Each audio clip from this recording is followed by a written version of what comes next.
प्रिय विद्यार्थियों, आज आपके सामने मैं आपके पाठ्यक्रम हिंदी साहित्य से ढोला मारूरा दुहा पढ़ाने वाला हूँ। तृतीय वर्ष के इस पाठ्यक्रम में यह 8वां पाठ अंतिम पाठ है। ढोला मारूरा दुहा मुख्यतः लोक काव्य की श्रेणी में आता है, जो राजस्थानी प्रेमाख्यानक परंपरा का एक महत्वपूर्ण ग्रंथ है, जो लगभग 16वीं शताब्दी में रचा गया। ढोला मारूरा दुहा के रचयिता कुशल लाभ कहे जाते हैं, जिसमें ढोला और मारवणी की प्रेम कथा को दुहा शैली में लिखा गया है। इस ग्रंथ का प्रकाशन नागरी प्रचारिणी सभा द्वारा 1991 में किया गया था। कुछ लोग कल्लोल नामक कवि को भी इसका रचयिता मानते हैं, परंतु यहाँ कुशल लाभ को मानने वालों की संख्या ज़्यादा होने से कुशल लाभ को इसका रचयिता कहते हैं। इस ग्रंथ का प्रमुख रस श्रृंगार रस है और लोक काव्य की आपके सामने ढोला मारूरा दुहा के नाम से प्रस्तुत है। इसके कुछ पद मैंने आपके समक्ष रखे हैं, जिसे मैं बारी बारी से आपके सामने रखूंगा। पहला छंद है, नरवर देश सुहामणो जई जावो पहियाय, मारू तना संदेशड़ा ढोलैनु कहियाय।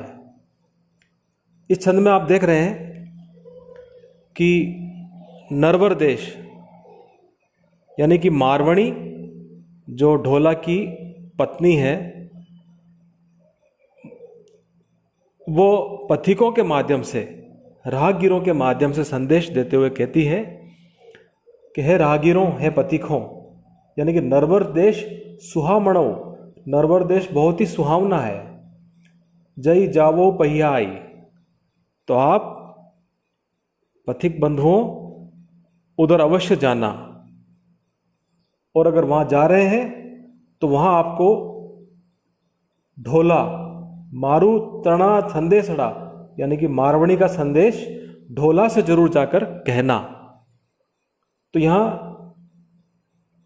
मारवणी चतुराई के साथ पथिकों को बता रही है कि नरवर देश किस प्रकार सुंदर है और कितना सुहावना है, तो वहां अवश्य ही जाना चाहिए, ताकि मारवणी अपना कार्य जो संदेश के रूप में ढोला के पास पहुंचाना चाहती है वह भी पूरा हो सके।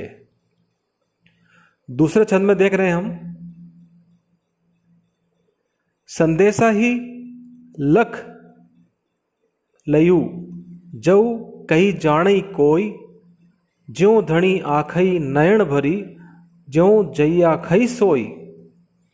मारवणी अपना संदेशा कहते हुए पथिक से कहती है, यह वह संबोधित करती सभी को कि जो मेरा संदेश ढोला तक पहुंचाएगा तो मैं समझूंगी कि वह संदेश पहुंचाने में निपुण है। तो वो ये कहना चाहती है कि मैं अपनी मनोव्यथा को हूबहू ढोला तक कैसे पहुंचाऊं। ऐसे में तो किसी संदेशवाहक में यह गुण होना चाहिए कि जैसा मैं महसूस कर रही हूं वैसा ही महसूस करते हुए यदि वो मेरी पीड़ा को, वेदना को, विरह को ढोला के सामने व्यक्त करेगा तो निश्चित ही ढोला मेरी इस मनोव्यथा को समझ पाएगा। संदेशा ही लख लय, यानी कि संदेशा ऐसा इस तरह से भेजा जा सकता है, जऊ कहीं जाने कोई, जो वैसा का वैसा अगर किसी से कहे तो मैं जानूं कि वो सच्चा संदेश वाहक है। जैसे जो धनी आँखें नयन भरी, जैसे मैं अपने आंखों में आंसू भर के अपना संदेश कह रही हूं, वो संदेशा जो जखाई सोई, वैसे ही आंखों में आंसू भर करके अगर किसी को यानी कि ढोला को कहेगा तो मेरी वास्तविक मनोदशा ढोला समझ पाएगा। ऐसा वो संदेश वाक्य से आह्वान करती है। तीसरे छंद में हम देखते हैं, ढाड़ी एक संदेश रड़ऊ प्रीतम कहिया जाय, साधन बड़ बड़ी कोयला भई भसम ढंडोली सी आई। यहाँ मारवाणी की वीर्य वेदना बहुत ही चरमावस्था पर है। वह ढाड़ी को संबोधित करती है। ढाड़ी यानी कि वो पथिक राहगीर कहती है कि एक संदेशा मेरे प्रियतम से जाकर जरूर कह देना। पहली पंक्ति में कहा एक संदेश साधन बलि कोयला भई। साधन यानी कि तुम्हारी पत्नी, तुम्हारी प्रेयसी तुम्हारे वियोग में जल करके कोयला हो गई है। भस्म ढंडोली आई, अब तुम अगर उसे ढूंढना चाहते हो तो तुम्हें उसकी राख ही मिलने वाली है, तुम उसकी भस्म ही ढूंढ पाओगे। यानी कि यहाँ विरह का बहुत ही अतिशयोक्तिपूर्ण वर्णन बताया है कि विरह में किस प्रकार वो मारवाणी जल करके भस्म हो गई है, कोयला हो गई है, कि यहाँ सिर्फ ढोला को उसकी राख ही मिलने वाली है। अगले छंद में हम देखते हैं, चौथे छंद में, ढाड़ी जे प्रीतम मिलई यों कही दाखिवियाई, पंजर नहीं छ प्राणियों था दिस झड़ रही आई। ढाड़ी से पुनः संबोधित करते हुए कहती है कि यदि तुम्हें मेरे प्रीतम मिल जाएं तो उन्हें यह कहना, ढाड़ी जे प्रीतम मिलई, यानी कि अगर तुम्हें मेरे प्रीतम मिल जाएं यूं कहीं दाखवियाई, तो तुम मेरी इस दशा को उसके सामने वर्णन करते हुए जरूर कहना, पंजर नहीं छई प्राणियों। पंजर नहीं छई मतलब मेरा शरीर पंजर हो गया है, यानी कि सिर्फ अस्थि पंजर दिखाई पड़ने लग गए हैं इस वियोग के कारण, लेकिन अभी तक प्राण बाकी हैं। था दिस झड़ रही आई, शायद तुम्हारी एक झलक देखने के लिए वो प्राणों ने उस शरीर को रोक रखा है। यानी यहाँ पर भी विरह की बहुत ही अतिशोक्तिपूर्ण तरीके से वर्णन किया हुआ है कि ढाड़ी से कहा गया है कि मेरे प्रियतम से जाकर ये कहना और मेरे विरह को उनके सामने जाकर प्रकट करना, कहना कि तुम्हारे विरह में वो जल करके पंजर हो गई है, अस्थि पंजर उसके नजर आने लग गए हैं। केवल प्राणों ने उसको इसलिए रोक रखा है कि वो तुम्हारी एक झलक देखना चाहते हैं। तो यहाँ पर भी मारवाणी का ढोला के प्रति जो असीम प्रेम है उसका वर्णन हुआ है। अगले छंद में हम देखते हैं, पंथी एक संदेश रहू भल मानस नहीं भख, आत्म तू पासई अछई ओलग रूढ़ा रख। पंथी हे राहगीर, मेरा एक संदेश है। भल मानस नहीं भक, यानी तुम उस भले मनुष्य से कहना कि मारवाणी की आत्मा, आत्म तुझ पास अछई, मारवाणी की आत्मा तुम्हारे पास है। ओलग रूढ़ा रख, यानी तुम उसकी आत्मा को अपने शरीर में धारण कर रखे हो, तुम जाकर शीघ्र ही उस अपने जीवित शरीर को मारवाणी के देह के पास, शरीर के पास ले जाओ ताकि वह भी जीवित हो सके।